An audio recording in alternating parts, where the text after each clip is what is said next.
Саламатсыңарбы? Бүгүн QGIS программасында атрибуттук таблица менен иштегенди үйрөнөбүз. QGIS'ти күйгүзүп, мен растрдык жана вектордук слойду жүктөп койгом.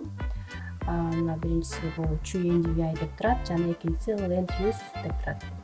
Эми слой бул мисал катары айырмасын түшүнүш үчүн гана жүктөлдү. Слойду басып, мышканын оң жагын бассак, мына бул жакта открыть таблицу атрибутов деген информацияны издешибиз керек. Байкасаңар, растрда жок.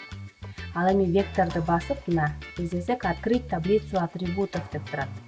Ошону базабыз. Атрибуттар таблицасын ачуу дегенде. Анан ушул слойго керектүү таблица кирет. Мына таблица ачылды. Көрүнүп турган бул полигоналдык объектке сакталып калган маалыматтар. Биринчиси мына ID, аты, тип, класс, сумма, ошо баардык маалыматтар. Бул таблицанын өйдө жагында мына таблицага тиешелүү баардык куралдар панели турат. Керектүү нерселер менен колдонуп, биз эсептөөлөрдү дагы ушул жактан жүргүзсөк болот.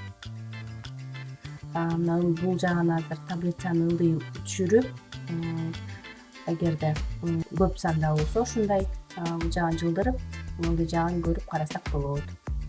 Таблицаны жаап коелу.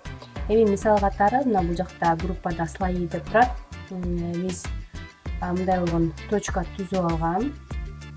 Чекит бир жерге коюп, анан түзүүнүн свойствосын өзгөртүп, мына кызыл өн берип, жылдызча түрүндө.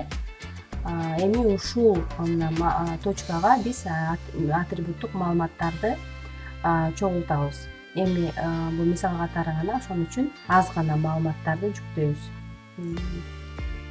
Азыр бул точканын таблица атрибутов деген команданы берейин.